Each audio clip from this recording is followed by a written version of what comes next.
Hiker vanished in Alaska. 1 year later was found extremely cold and barely alive. Caleb Rourke disappeared deep in Alaska, and after months of searching, everyone stopped looking. A full year passed. Seasons erased his trail. Experts said survival was impossible. Then a lone figure was spotted, moving where no one should have been alive. When rescuers reached him, Caleb was barely conscious, changed by time and isolation, and unable to explain how he endured what the wilderness was supposed to make impossible. Before we go any further, if this is your first time here, we'd love for you to hit that subscribe button and turn on notifications. Your support means the world and helps us bring you even more powerful stories. Stick with us until the end, and if this mystery moves you, share your thoughts in the comments and pass it along to a friend. His name was Caleb Rourke, and he didn't hike to escape people. He hiked to slow time down. Caleb had the kind of patience you only get from working alone too long. Seasonal maintenance jobs, winter repairs, months where the loudest sound was a heater clicking on and off. Alaska fit him. Wide spaces. Honest cold. No pretending. When he told people he was taking a solo trek inland, it didn't raise alarms. It sounded like him. The morning he left, the air bit clean and sharp. The sky sat low, pale blue stretched thin like ice under pressure. Caleb adjusted the straps on his pack, rolled his shoulders, exhaled once through his nose. Breath fogged, then vanished. Good enough, he said to no one. At the trailhead, a pair of hikers were loading gear from a truck. One glanced at Caleb's map, then at the route he'd circled. "That's ambitious," the man said, not smiling. Caleb shrugged. "Weather's stable." The woman leaned closer to her friend after Caleb walked past. "Solo?" "Yeah." "In March?" "Wow." Caleb didn't hear that part. Or maybe he did and chose not to. The trail swallowed him quickly. Pines closed ranks. Snow muffled sound until even his own footsteps felt borrowed. He moved steady, not fast, checking landmarks the way he always did. Bend in the creek, split rock, the way the wind pressed snow into soft ribs along the ground. He filmed a short clip near dusk. Just him, flushed from cold, eyes clear. "Day 1, he said calmly. "Making good time." That video would be watched later, paused on his breath, his blinking, the way he shifted his weight like everything was still working exactly right. By nightfall, the temperature slid lower than predicted. Not dangerous, just quieter. Caleb built a small shelter, movements efficient, fingers stiff but obedient. The smell of pine resin clung to his gloves. He ate slowly, listening to the forest settle. Alaska doesn't announce itself when it changes. It just changes. Sometime before dawn, the wind shifted.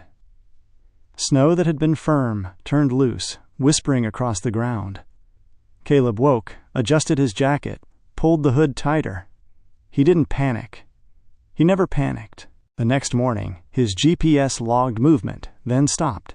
Not abruptly, gradually. As if he'd paused, thought something through, and decided to wait. When he missed his first scheduled check-in, no one rushed. "Probably conserving battery," someone said. "Signal drops out there," another replied. Search teams were assembled with confidence. Helicopters cut clean lines through the sky. Dogs traced paths that ended in nothing but wind-polished snow. Experts pointed at maps, nodded, circled areas they'd seen 100 times before. "He knows what he's doing," a ranger said, voice steady. "Yeah," another agreed. "He'll turn up." Weeks passed. Then months. Spring softened the edges of the trail. Summer erased it. Autumn covered it again with something new. Caleb Rourke's name shifted from missing to unlikely to presumed in quiet paperwork. At a supply shop months later, 2 men spoke low near the counter.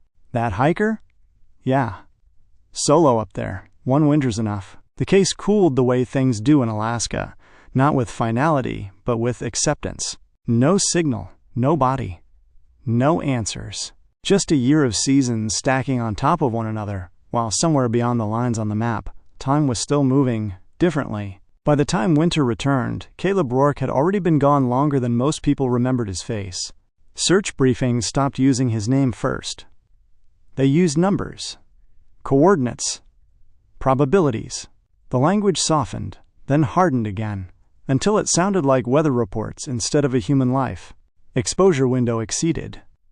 Zero survivability past. Statistically speaking, at a ranger station miles away, 2 staff members spoke quietly while stacking forms. "You think he found shelter?" one asked. "For a year," the other replied, not unkindly. No one meant to give up.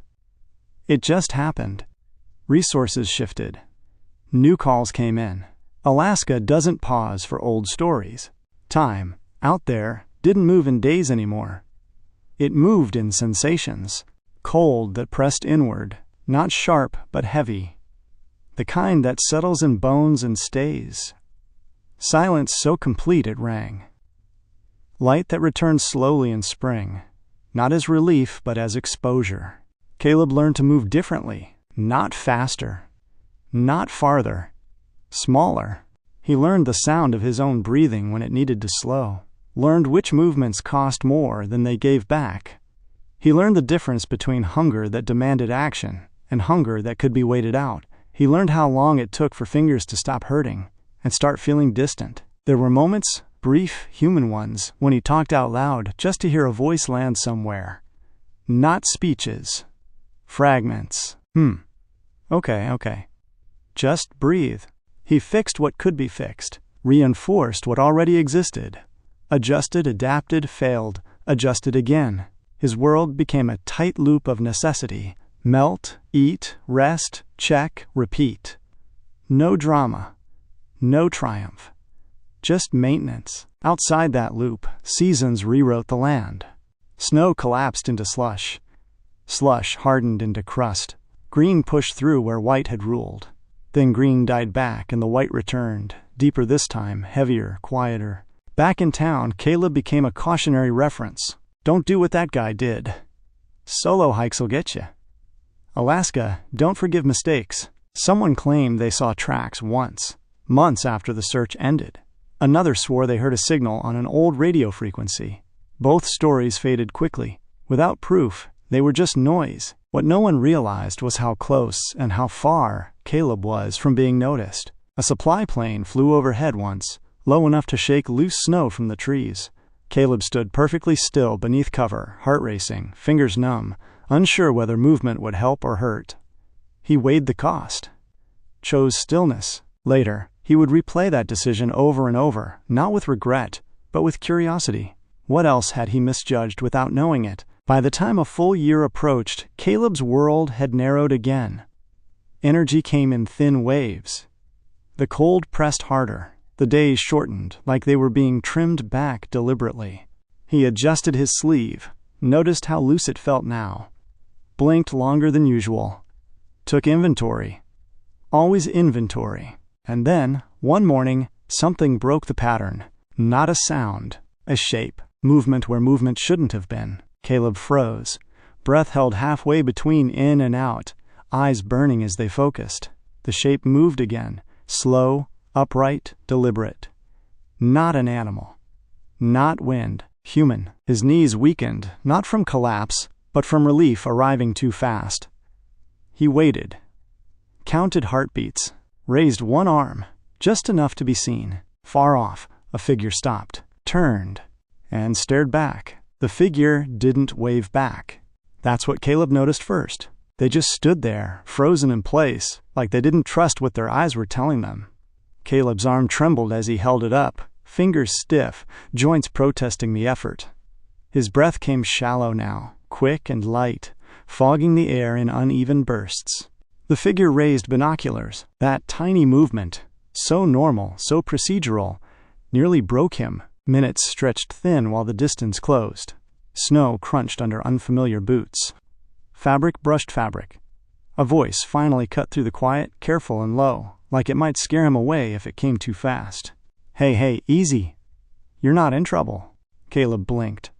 Once. Twice. The world swam, then steadied.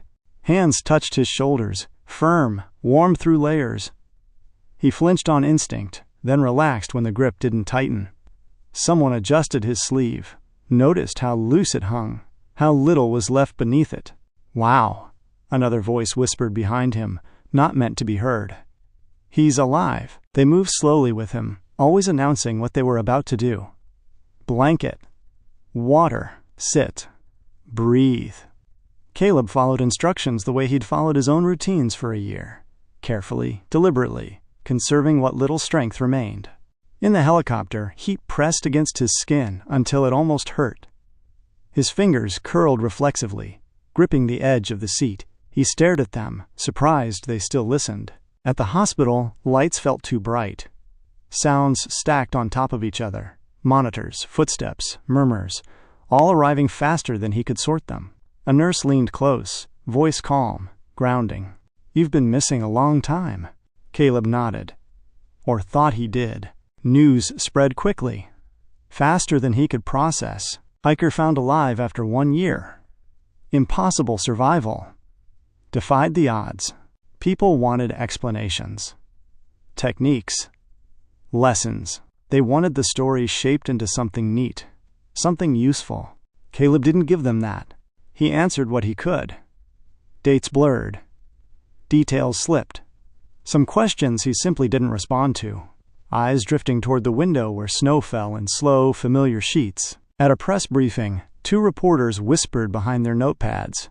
"He doesn't look relieved. No, he looks like he's still there." Doctors called it expected. Trauma. Adjustment. Recovery would take time. But time had already taught Caleb something different. Out there, it wasn't about conquering the wilderness. It was about aligning with it. Listening, shrinking your needs until survival fit inside them. Before he was discharged, a ranger stopped by. Same uniform as the ones who'd searched for him a year earlier. Same tired eyes. "We stopped looking," the ranger said quietly. Not apologizing. Just stating fact. Caleb met his gaze, steady. "I know," he replied. And he did. Months later, people still debate how he made it. They circle theories, point at gear lists, argue about luck versus skill. Some call it a miracle. Others call it exaggeration. Caleb doesn't join those conversations. He hikes sometimes now, closer trails, shorter days. He pauses often, adjusts his gloves, breathes the air like he's reacquainting himself with it. Because being found didn't end the story. It just proved something unsettling. That time doesn't stop when you're gone. That survival doesn't always look heroic. And that sometimes the most dangerous thing about disappearing is how easily the world learns to move on without you. If you want to understand how he survived a full year and why being found didn't really mean being saved, subscribe now. Some disappearances don't end when the search does. I have read the script as requested. Would you like me to analyze the themes of this story or help you write a follow-up part?